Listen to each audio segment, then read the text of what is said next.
This video is entitled Miracle on Chopmist Hill, How Little Rhode Island Helped Win World War II, with their ultra-secret listening post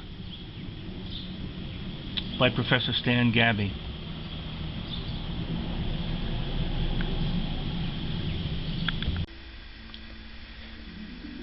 This is a little pamphlet I discovered on Rhode Island, and it is really cute, but I thought this should be up front because you should be able to locate Rhode Island.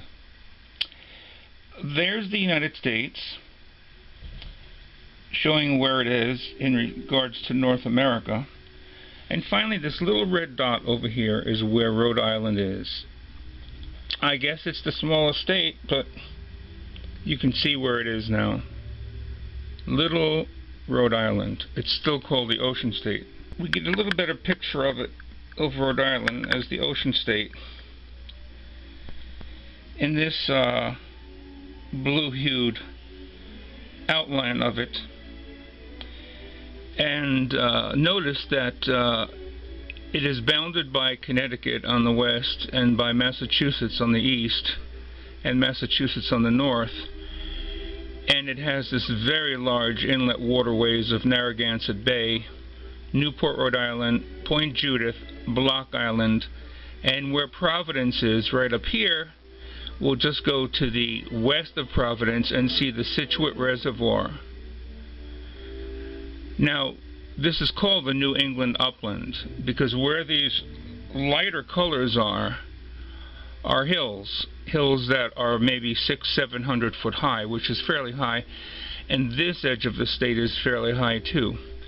But this hill right here is the one in question. It's called Chopmist Hill. It's right in the middle of the wishbone fork of Scituate Reservoir. In this little book there was a table of contents. So I thought I'd show you that. It wasn't totally comprehensive. It was meant more for the tourist. But there was a section from page 17 to 39 in this little pamphlet, The History of Rhode Island, Fighting for Freedom. Now, there were many fights, but I did look through there, and I found that during World War II, it's probably too far for you to read, but during World War II, let me see, training students in naval military tactics during World War I, 1914 to 1918, shipyards in the Bay Area built combat boats. During World War II, from 1939 to 1945, the Navy opened the Quonset Point Naval Air Station in 1941, and the entire Bay Area became a beehive of naval activity. After the war ended in 1945, the Navy remained, but many of the warships were taken to other parts. Wartime industries such as electronics and plastics changed the products they made. These types of factories replaced many of the cotton and woolen mills that had moved to the southern states where the mills were much cheaper to operate. During World War II, labor shortages prompted many women to enter the workforce. In Newport, factory workers made torpedoes for the war. And I flipped this page, and it does show, let me get over here, I flipped this page, and it shows something called, since 1884, the Naval War College in Newport has trained many officers. So we have something like that in Little Rhode Island, the Naval War College. But you can see that some of the history has to be rewritten because Chopmist Hill and its fantastic role as contributing so much to the quick advance ending of the war has been totally overlooked. Several reasons for that is because the NSA did not allow detailed discussions about Chopmist Hill until 2014, which was last year. I even contacted NSA with Freedom of Information requests back 10 years ago in 2005 about the activities at Chopmist Hill, and they simply did not respond to me. So you can see we open a new door in the history of Rhode Island's contributions to World War II, and it was amazing. Here's another reference by Tom Mooney, Journal Staff Writer, posted August 8, 2015 at 10:30 p.m. The Chopmist Hill house at 183 Darby Road would be used as a listening post to enemy transmission during World War II.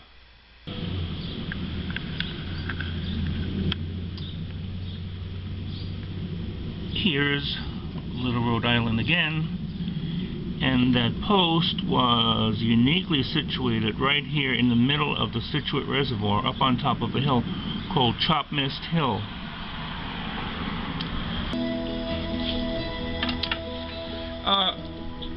Let me include this while we're in the map mode. This is a geological aeromagnetic map of the state of Rhode Island and offshore. And all of those red areas are areas that are highly magnetized.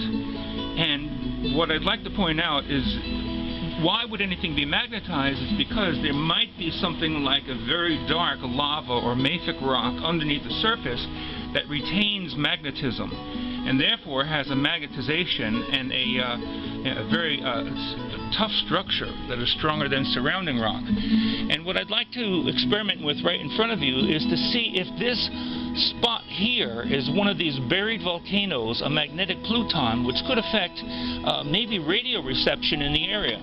So what I will do is I will take the map of the elevation map of Rhode Island and superimpose it on top of that, and I will stick a needle right into where Chopmist Hill is, and I'll overlay these two things, and we'll see how they compare with one another. Okay. Well, it's hard to produce this because they're slightly different sizes, but if I unfold the middle of Chopmist Hill, you'll notice that the pin just about goes through the middle of that, whatever it is, a magnetized pluton. Nobody knows what it is. And no one knows enough about the geomagnetics of the atmospheric transmissions to know what kind of effect that has on receptions. Well, maybe that's, God's providential miracle that He awarded to Chopmist Hill to be able to do this. It was a divine intervention.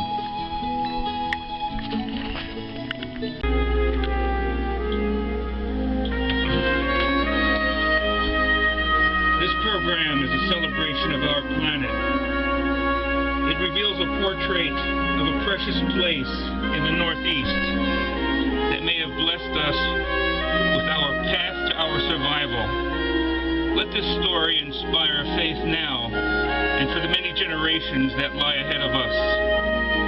We have discovered a mountainous energy center in the landscape that served as the primal fortress of eternal incarnations within the labyrinth of human consciousness.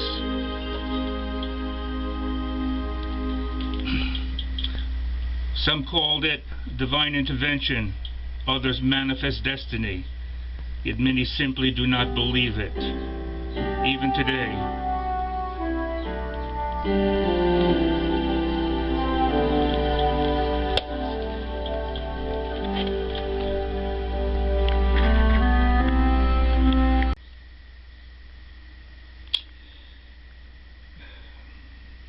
This is my beautiful granddaughter, Gaby. Graduated from Narragansett High, star volleyball player. And I just need this pretty face in here to bring some uplift to the program. But I was told that I need some kind of outline. I will give you a quick outline about what is going to happen. First, I will say where this location is, when it was discovered only recently, and why I've been studying this for 20 years and only now it's come out.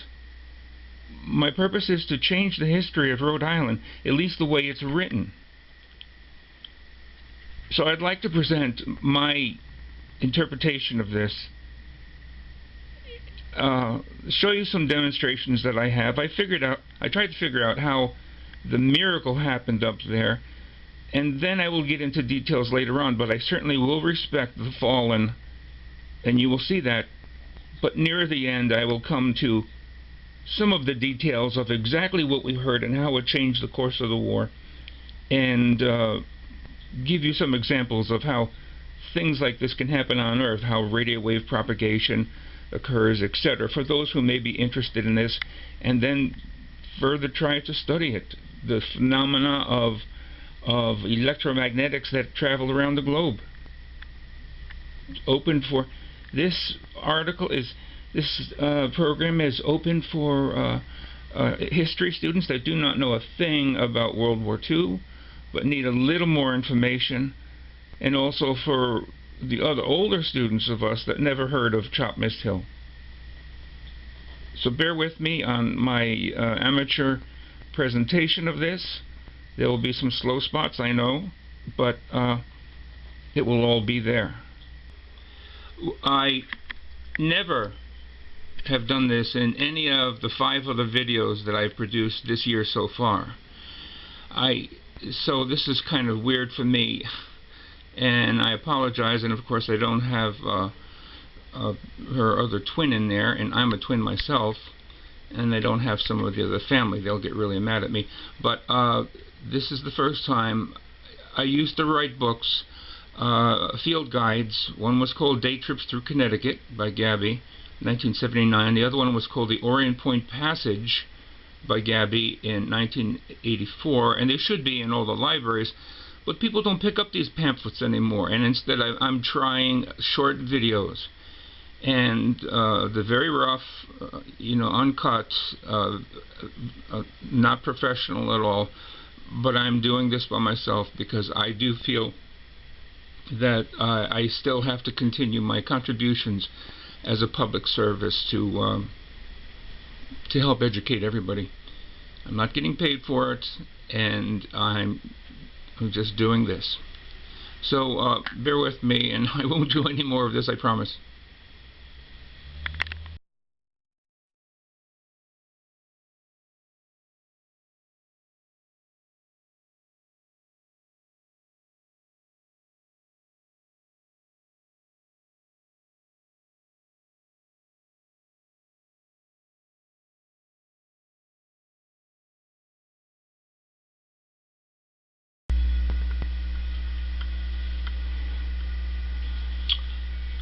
This again is a highlighted picture of Thomas B. Cave in secret listening station atop Chopmist Hill in 1941 to 1945.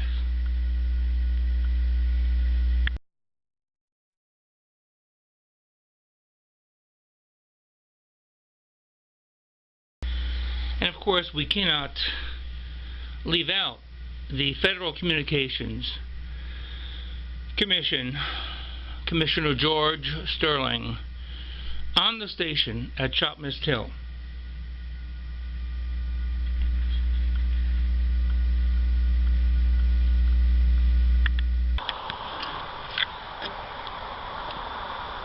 Now I just came back from the Situate Library, and you would guess that I'd find a lot of information about Chopmist Hill Road, and there is not. I'm in a very dangerous area here, though. This is the Situate Reservoir. We're kind of looking north. We'll sweep towards the south, and you can tell that it's kind of horseshoe in shape, and it's surrounded by pine trees. And probably right in that direction that we're pointed right now would be where Chopmist Hill is. So it acts as a big U-shaped reflector. We can take a quick peek, trying not to violate the privacy of the residents here on Darby Road, which is where this top secret installation was. But we can see some remnants of the vertical antenna, at least the vertical one that was used. But remember, everything was based on the horizontality of the antennas to pick up certain signals from across the Atlantic Ocean. Now, if we went down Darby Road, we would eventually come to certain intersections, like where we are now, to come back out onto the main road that goes into Scituate. It's very private here, very peaceful. The area defies the secret mission that it had, and how it won the war for us. Now, maybe it didn't actually win the war for us, but it was one of the contributing factors for that, and these receptions that this fantastic antenna was able to receive.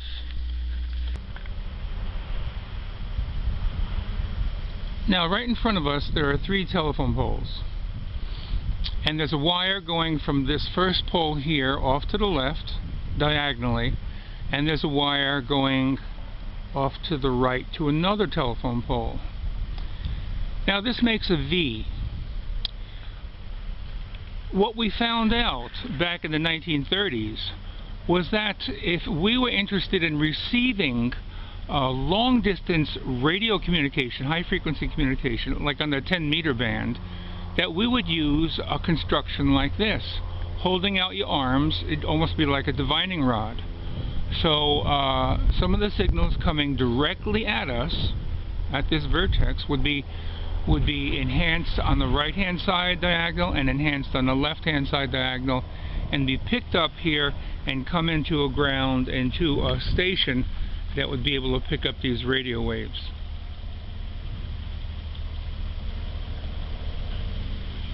Let's imagine, with a great leap of imagination, that we are on top of Chopmist Hill, and we are looking towards the south. And there is the Suttard farm, and there is also one main antenna out there. Let's see what these structures of telephone pole antennas would look like to try to pick up Rommel and the Africa Corps. Well, first of all, we need a telephone pole that would be many hundreds of feet away from the house, and it would look like that. And we mentioned before that if we had simply a V-shaped wire that looked like this, long wires, the wires have to be at least 50, 60, 100 feet long, that if we pointed it like this, if we put the wires like that, and if we attach them to the other telephone poles, which would be this one here, and then I hope this one here, and they're almost attaching. Well, that would be able to pick up information coming from the direction of Africa. But what we found out was that V-shaped was very interesting, but it wasn't efficient enough. So we simply took this, like the coat hanger wire, and we made it into a diamond. And the diamond turns out to look like this. So we call that shape a rhombic, R-H-O-M-B-I-C, and this happens to collect about twice as much energy in that same direction that we're talking about, which is this direction here towards Africa.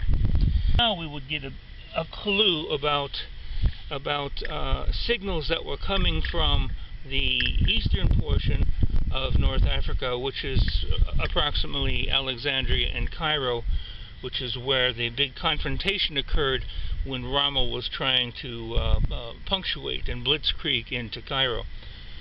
Now, there weren't just single wires. They were equipped with about 30 strands in each direction.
We're going to try this again. We're down at Stonington Point.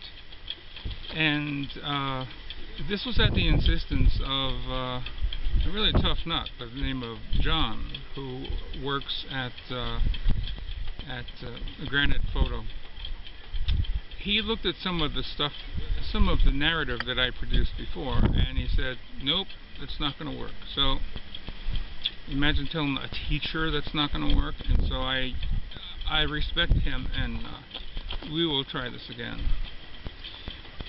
I was having a hard time trying to develop a theme for this video because the original title was Miracle on Chopmist Hill, How Little Rhode Island Won the War. But now the theme of the video is Miracle on Chopmist Hill, How Little Rhode Island Helped to Win the War with its ultra-secret listening devices. What war? World War II and the European front. And why I was torn is because who can win a war? Can simply receiving communications from 99% of all German and Axis powers being picked up right in the middle of Rhode Island, atop a 732-foot high hill, smack dab in the middle of Scituate Reservoir. That's 3/4 of the height of the Empire State Building, and this is in 1941. There was a listening station set up by the Federal Communication Commission. At that time, they searched dozens of sites to see what would be the best listening site for maybe covert operations anywhere. Well, one of the engineers from Boston by the name of Thomas B. Cave, he discovered that up on top of the hill, the listening conditions were superb. You could pick up everything from around the world, even from Japan, Australia, India, Europe. And what we were picking up in Rhode Island in 1941 to 1945 was not picked up by the British, because we had certain circumstances with our natural, God-given divine intervention and his providential purpose. We had a site that could listen in on anybody, and therefore alert Washington, D.C. and the black box down there and the British to what was happening with regard to the advancements of the Axis in absolutely everything they were doing. One of the most dramatic ones, of course, was down in North Africa when Erwin Rommel, the Desert Fox, was blitzkrieging, that means lightning warring, going towards Cairo from the western edge of North Africa, and he was going to pick up and capture Alexandria and Cairo and the Suez Canal. And that was a major priority, even for Churchill, even for Franklin Delano Roosevelt, that not be lost to the Axis powers, meaning Italy and Germany sucked in Italy to ally with him.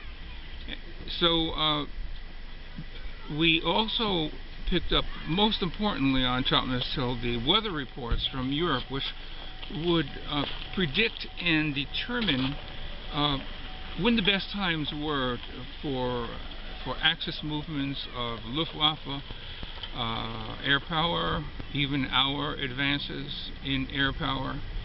And that hill was very important. The Federal Communications Commissioner, George Sterling,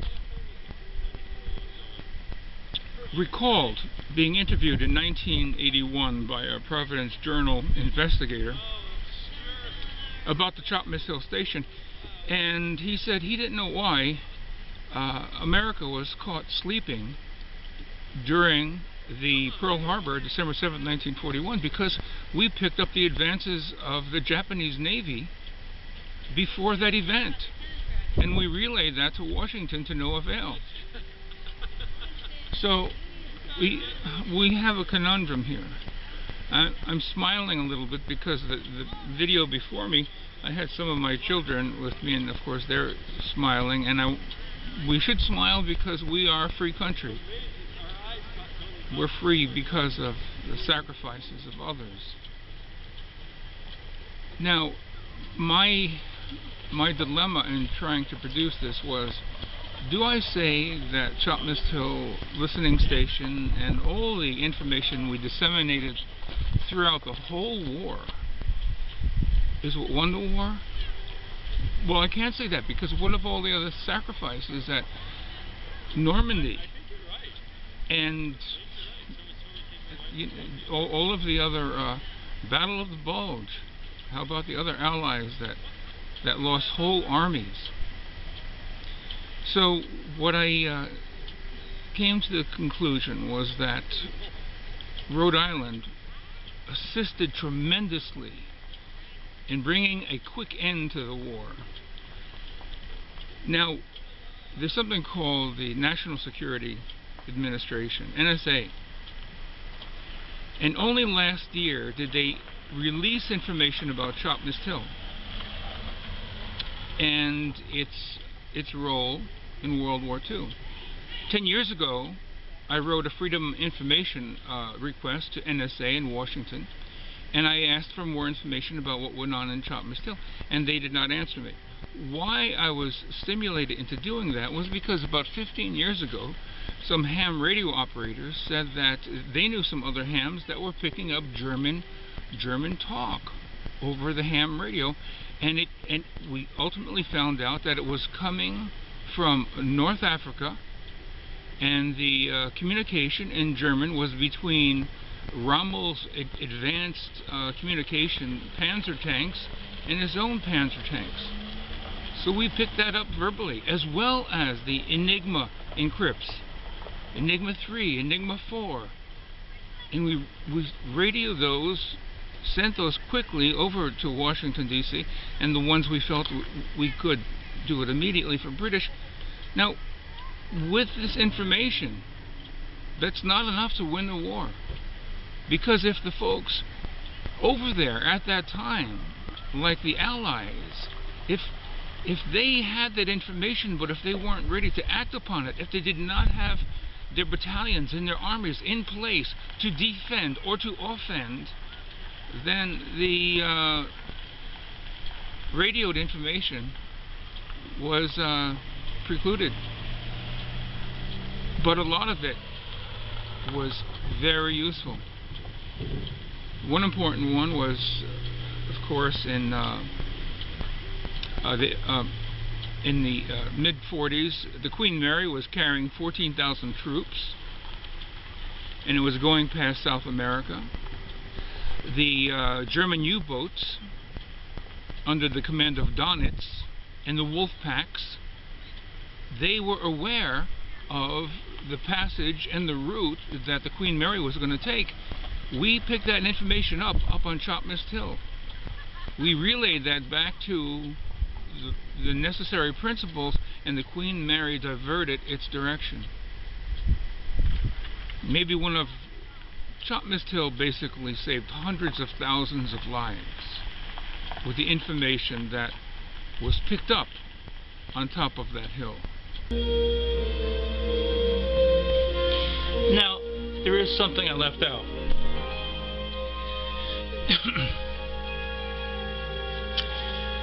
Up on Chopmist Hill, there was a disbelief from the Army that Chopmist Hill did all it said it did by the end of the war. In 1945, approximately 127 tests were made to ensure that the site was able to accomplish what it claimed to do. In one test, a station was set up in the Pentagon with a wire hanging out of a window to transmit a signal. The object was to see how long it would take the various receiving stations to detect this signal. Chopmist Hill detected it in 7 minutes.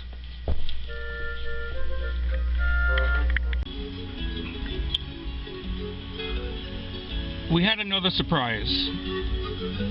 December 7th, 1941, the Japanese military launched a surprise attack on the U.S. at Pearl Harbor.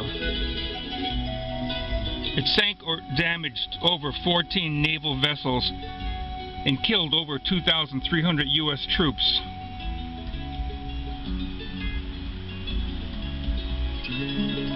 Strangely, the Chopmist Hill listening station knew that the attack was coming and alerted Washington to no avail.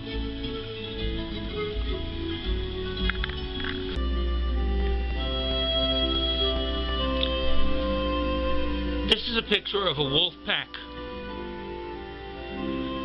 U-boat Sea Wolf searching for our convoys.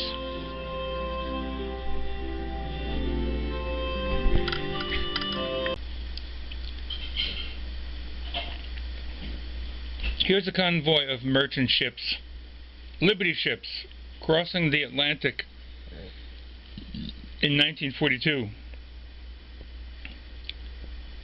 These were the ships that we built.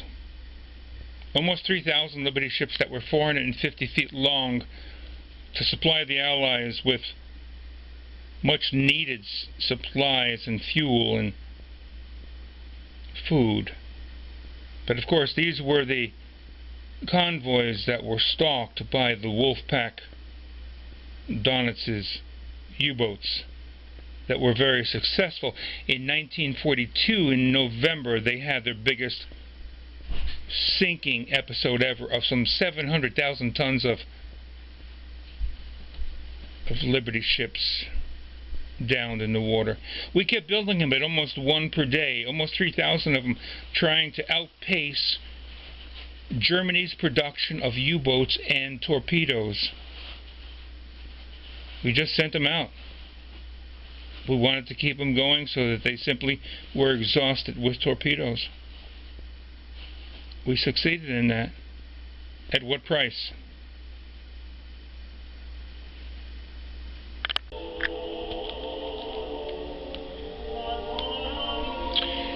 Here's an aerial view of Block Island from the south looking north, and we can almost see the mainland in the background.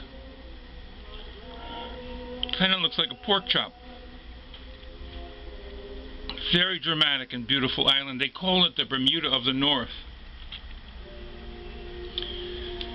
We need to pay respect to this event that the U-853 is sunk just to the east off of Block Island, because in the summer of 1942, Donitz and his wolf packs and his U-boats that were prowling the North Atlantic sank on an average of 700,000 tons of our shipping that were going to provide help for the British, the Allies, per month. And the worst month was November of 1942, where the U-boats sunk 800,000 tons of our boats. We just were producing them and producing them in order to keep pace with how fast they were sinking. So eventually we produced so many, almost 3,000, that we produced so many that the German U-boats didn't have enough torpedoes to sink everything. Kind of a strange strategy. But something happened in December of 1943. All of a sudden we cracked something called the Enigma code. Somebody did. And as soon as we did that, the Enigma 3 and the Enigma 4, we learned where these U-boats were prowling, and that almost put an end to our merchant shipping over there. Donitz and his U-boats were just bewildered. Why? They haven't seen the scheduled, 20 or so convoys that we had sent over there. They saw an empty ocean because we knew where they were. We skirted around them. So we're happy to report this is happiness, a celebration that we got the last U-boat. Block Island.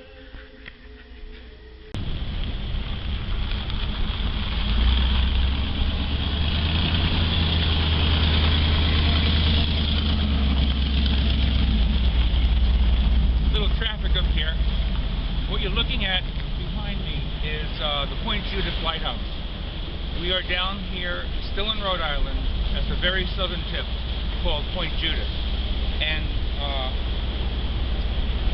right behind the Point Judith lighthouse is Block Island. Block Island is just a few miles away. There are big cliffs there. It was built by the Ice Age. Fantastic place to go in the summertime or any time.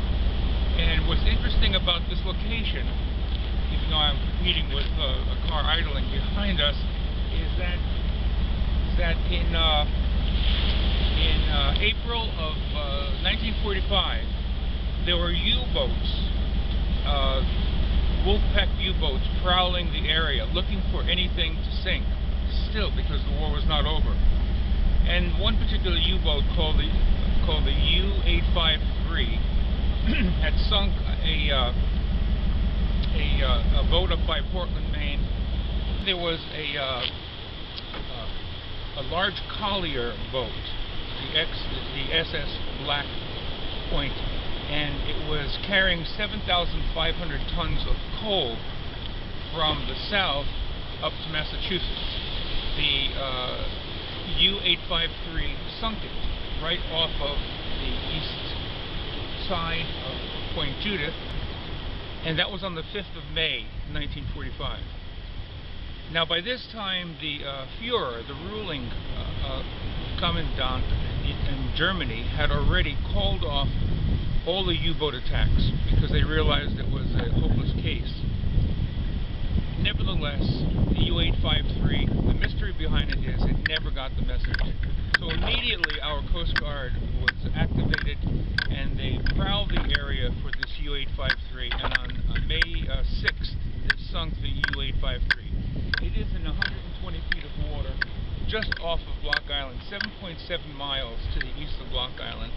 There are divers that still have gone down there to check it out, but it is sacred because there are many Germans that were still in there and no one can pull anything from it. So people don't really realize that there was the U-boat sunk in 120 feet of water on the 6th of May by our Coast Guard with nip turns. Still out there, forever on patrol with the Germans. That U-853 actually looks like this. I don't know if I can see it or you can see it. That's a photo of it.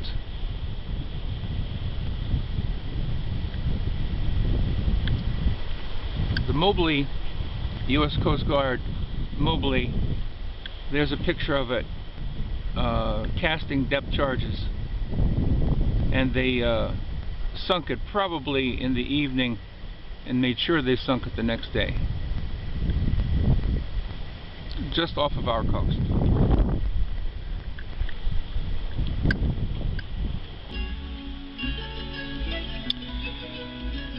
The Americans decided to enter the war and free Europe.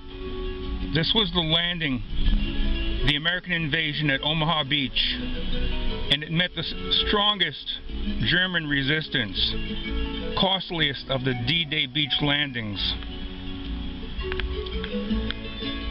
It was quite a hurdle to get over these well-defended hilltops, but we made it. By June 11th, the beach was secure. There were over 326,000 troops, more than 50,000 vehicles, and some 100,000 tons of equipment had landed in Normandy. But we paid the price. 2,000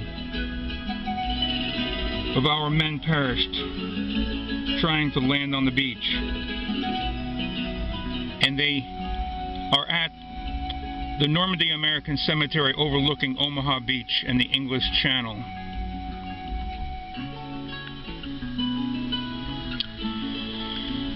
But once the war was over, particularly on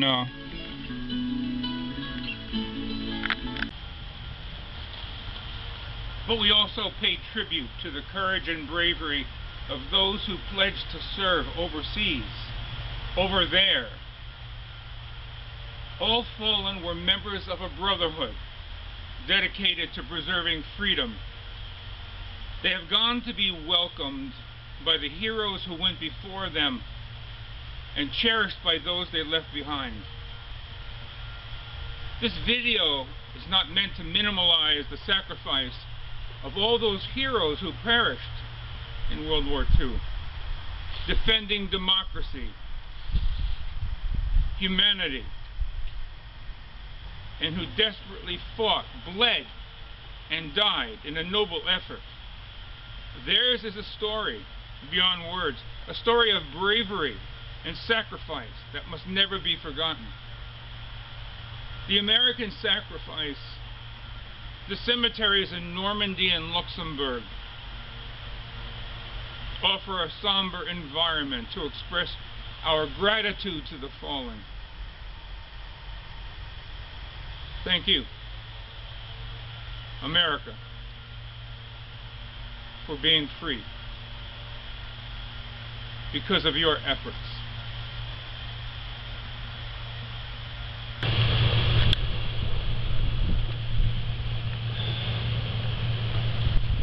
I thought I'd change pace a little and show you this lighthouse. This lighthouse was constructed in 1941, and it is located right on the University of Connecticut Avery Point campus in Groton. What relation it has to World War II is, they say, as soon as it was built, it was never lit because of Pearl Harbor. That's when the Navy took control over all of the lighthouses to make sure that the lighthouses wouldn't inadvertently signal target locations for the enemy flying overhead, if that ever happened. Now,